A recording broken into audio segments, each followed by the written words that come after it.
Brighter Light, Darker Shadow by Backing into Infinity. Read by Oakshadow 5. This episode contains Chapter 6 and 7, so let's get right into it with Chapter 6, A New Battle, Part 2. Summary. Bakugo faces his own battles, and the class reflects solemnly on how terrifying Izuku is sometimes. Katsuki marches into the room with a bomb beside Ibex with determination. Seeing how easily Izuku had rolled his opponents had him all fired up, and he even had an okayish teammate to help him. "Okay, Ibex," he barks. "We want a clean capture victory. No bullshit timeout stuff. I'll take Ace-Hot, you got the bomb." "Whatever. That will probably work best anyway. Are you sure you can handle Todoroki?" "Of fucking course I can handle him. He ain't shit." Katsuki bangs his gauntlets together, as if stupid Ace-Hot could pose an issue to him, the future #1 hero. He turns around for a moment as he hears a noise. "What's that crackling sound?" Ice washes over the room swiftly, covering Ibex and Katsuki up to their shins, and chilling the atmosphere to near-freezing temperatures. Katsuki tries to light off explosions in his palms and free himself, but the cold stops him from sweating anymore and reduces the explosion to a light crackle. A few swearing-filled minutes later, Icy-Hot walks into the room. "Icy-Hot, you asshole!" Katsuki screams. "Let me go so we can have a real fight!" "No, thank you, Bakugo. I'm just going to touch the bomb. Sorry about this." "Hey, Todoroki." Ibex calls out obnoxiously. "Where did you get that scar?" "The scar is my own biz." Icy-Hot cuts off as Ibex takes control of him. "Use your fire to melt the ice, then wrap the capture tape around your hands." Katsuki stands there sullenly as Icy-Hot melts him out of the ice and obligingly captures himself before he snaps out of it. The heterochromatic teen stands there staring at his left hand with a dumb expression on his face. Everything about this situation is pissing Katsuki off. He isn't some damsel to be fucking rescued. He's going to be a top hero.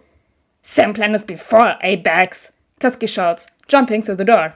"Watch the shitty bomb in case Arms slips past me." "Whatever," Ibex says, rolling his eyes. "Try not to lose instantly this time down a slide." Katsuki growls as he charges down the stairs, rubbing his palms together to generate a sheen of sweat. Thank God his biology lets him warm up faster to facilitate sweat production, or he would already be out of the fight entirely. 3 floors down, he finds Arms cautiously making his way towards the bomb and lets out an unholy scream as he blows apart the wall beside his head. "Surrender or die, motherfucker!" Katsuki declares, palms crackling as he pants eagerly in front of the tall tentacled teen. "I think I'll pass," Arms says out of one of his stupid mouth hands, and then lunges forwards. His first 3-handed strike is just as powerful as Katsuki's previous explosion, shattering the dry wall underneath it as the explosive boy jumps back. For the next few minutes, they engage in a furious and fiery back and forth, culminating in Katsuki being slammed into the wall by a series of charred tentacles. "Surrender or die, villain!" Arms parries mockingly, raising the capture tape. Katsuki twists in his grip, desperately bringing his palms to bear and blowing himself away, bouncing along the floor of the hallway.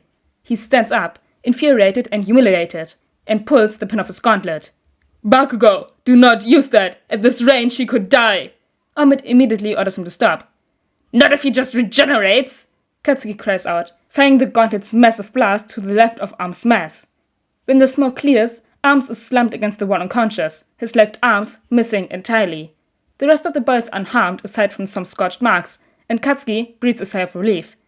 The anger has mostly settled now, and seriously injuring a classmate would not sit right with him. He picks his way across the room and loops his capture tape around the remaining arms, before helping him to the med boards on standby where the victory announcement rings out. After the battle trial ended, 20 moderately better teens gathered by Omid to review their performance. His original lesson plan had involved reviewing the fights as they went on, but Aizawa had pointed out to him it made more sense for raw beginners to do it this way, so they had more samples to decide what types of things worked or did not. "Okay, who is the MVP of the first round?" Toshinori asks, shuffling his script around in his hands. "It was Midoriya," says Yaoyorozu, raising her hand and speaking. "He came up with a plan to divide their opponents, successfully predicted their movements, and ultimately was instrumental in both takedowns. And he was slightly terrifying." The class all nod their agreement, Mina and Uraraka having a moment of solidarity over their shared trauma. Midoriya looks around in confusion, clearly unaware of the reaction he inspired. Toshinori himself had been very impressed by the boy's reckless drive and skill. If he hadn't already loudly declared his plan to be an underground hero, he would be high on his list of possible candidates.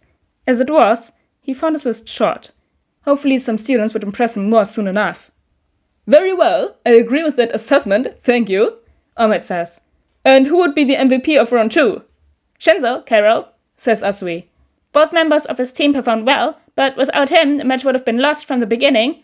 Also, Bakugo acted recklessly and endangered the building, and Shoji, Carol. Ahmed nods, taking note of how young Bakugo flinches at the criticism, stewing in the corner and glaring at his friends. A concerning attitude to take, despite the skill he showed. That boy clearly has some issues he has yet to work through. Alright, and for round 3, Toshinori moves along, making notes on his clipboard to send to Aizawa along with the tapes. Katsuki trudged to his house from the train station after Izuku and Ibex had turned off to go to their respective neighborhoods. He replayed the events of the battle trial over and over again in his mind. How had he lost? Ibex had needed to save his ass, and he had barely beat arms. Frogface was right, he had been reckless, and his final move was ill-advised even if it had won him the match. So far, all Sco was showing him was that he wasn't the best, and that wasn't right. Was it? Was everyone really extra so they could all match him like that? Also, how did he get told he was reckless when they had Izuku to compare him to? That was chapter 6, and now we swiftly continue into chapter 7, which is titled The New USJ. Summary. Bakugo faces some heavy reflection as the situation rapidly devolves around him. Ojiro contemplates the efficiency of parkour. Shinzo's worst fears for Izuku come true. Hitoshi trudged into school exhausted, clothes scuffled, and looking more harried than usual after an annoying run-in with the press outside the front gates. Bakugo and Midoriya were already in the classroom, looking no worse for wear and waving at him happily. What the fuck? He deadpanned. Why are you here like this? The nerd snuck us in. Nezu gave me access codes to the back entrance, Midoriya exclaims, as though that explained anything at all. The rest of the classmates filter in over the next half hour, with Eraserhead showing up 10 minutes late for homeroom. Alright, class, today you have yet another challenge, he says, the class tensing in anticipation. Pick a class president. Me? Screams Midoriya, gleefully jumping into the air, only to be smacked down by everyone in his immediate vicinity. Later that day at lunch, Izuku is pouting at the sheer discrimination his classmates have against him. Yaoyorozu will surely make a good president, and Ida is an excellent vice, but he wasn't even allowed to run. He continued to contemplate this crime against democracy for nearly half the lunch period, interrupted only by the ringing klaxon of the school alarm. His friends try to drag him away as he pouts, refusing to leave his post in protest. Maybe if he dies, he will expose the systematic issues in this institution. The class reps do end up solving the issue, Yaoyorozu making a megaphone for Ida while Uraraka floats him. Izuku is not cognizant of this, having been knocked unconscious and evacuated by the well-oiled teamwork of Shinzo and Bakugo. The bus to the USJ, a day later, is rambunctious as people chat about their hopes for rescue training and their quirks. I say what's on my mind, Carol, Asui croaks out. Midoriya, you are very scary, especially since you do everything quirkless. Thanks, Tsu, Midoriya says brightly. I think the attitude and determination are way more important than a quirk. Anyone who is heroic can be a hero. Not Bakugo then, Kaminari pipes in, bracing himself for the possible retaliation. We haven't known each other that long, so it's amazing that everyone already knows his personality is crab steeped in sewage. Yeah, you're right, dumbass, Bakugo says with a hint of sadness in his angry tone, staring around the bus at the many covering students. What the fuck are you scared of? And not some fucking bully who will hit you? The students crowd around 13 and Aizawa as the space hero gives a speech about how dangerous their quirks are, and how they must use them properly. Bakugo looks surprisingly reflective throughout, despite his brief fit of rage to silence Uraraka's fangirling. Moments later, the students scream and run towards the exit as Aizawa charges down the stairs. Villains emerge onto the plaza of the USJ, and a misty man in a suit warps in front of the door. Greetings, the Mistman says. We are the League of Villains, and we have come to end Ahmed's life. Please forgive our audacity. Bakugo roars, jumping forwards with Kirishima at his side to attack the villain, only to get warped away with most of the rest of the students, vertigo consuming their senses alongside the purple mist. Izuku groggily stands up, looking around his surroundings in confusion. He brightens considerably when he sees Ojiro standing up next to him. Oh, hey Ojiro, he calls out. Hey Midoriya, where are we? The ruined zone, I assume. Lots of ruined buildings anyways, Izuku says, taking stock of the situation. Lots of villains as well. Lots of what? Ojiro looks around and panicking, seeing a slowly approaching crowd of menacing figures. Midoriya, that's a problem. I know. When they are all the way over there, I can't whoop their collective asses. Izuku hops up onto a broken wall, balancing lightly.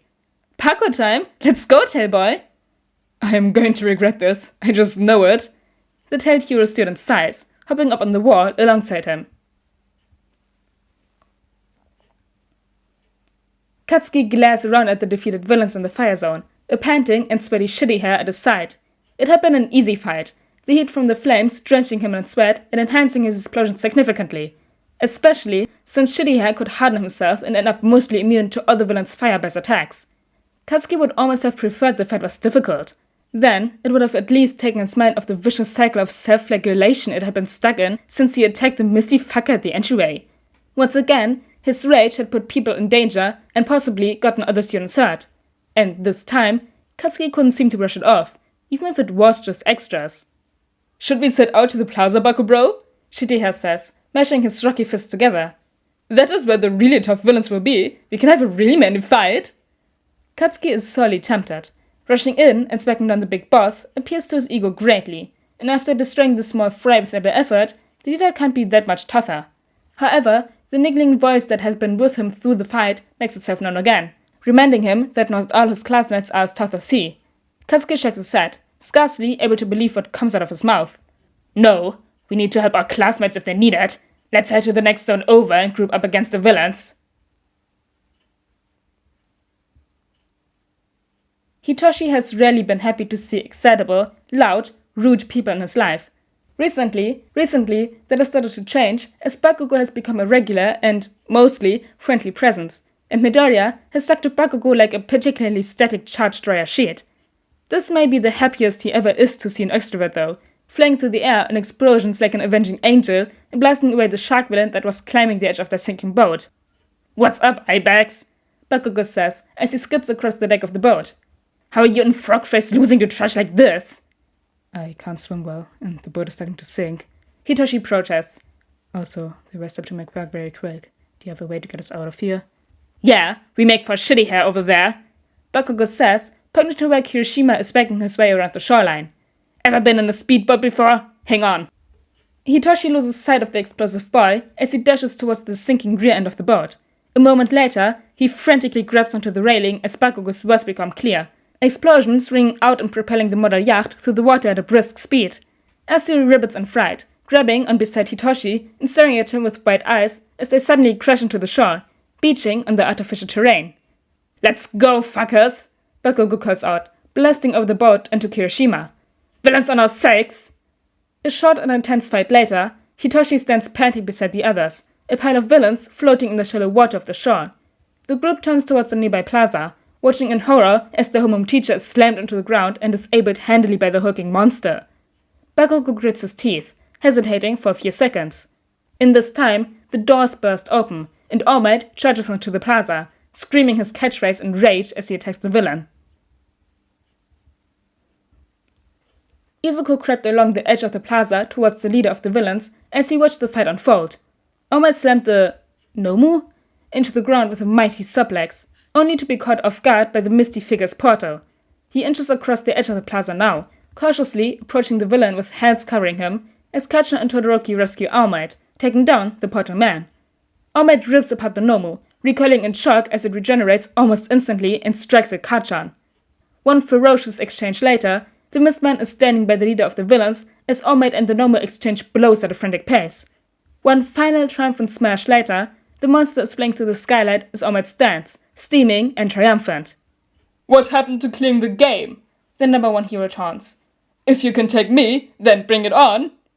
The hand-covered villain goes to charge forwards, and Izuku sees his moment. He lunges, stabbing his pocket knife into the villain's right shoulder with a sickening squelch. Time seems to slow as the villain screams and turns on him, All Might helpless to stop him as his hand reaches for Izuku's face. Fingers latch around his skull one by one, the fifth dropping with a sense of ominous finality. You really are pretty cool, the hand-covered man says, seething as he flexes his fingers around a frozen Izuku's face. Eraserhead? Izuku reacts immediately, taking the opportunity granted to him by the crumpled hero to lash out with several aggressive kicks, knocking hands loose from the villain's body and scrambling to get away. A moment later, shots are ringing out through the USJ as even more holes appear in the retreating villain's body. A moment after that, and silence reigns for a moment as the reinforcements observe the grisly scene before them. "Oh crap," Izuku complains, sitting down heavily. "He took my knife with him."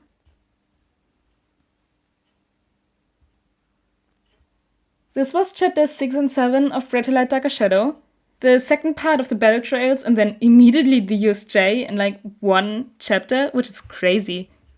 But anyways guys, I hope you all enjoyed these 2 chapters, and I'll see you all next time. Bye!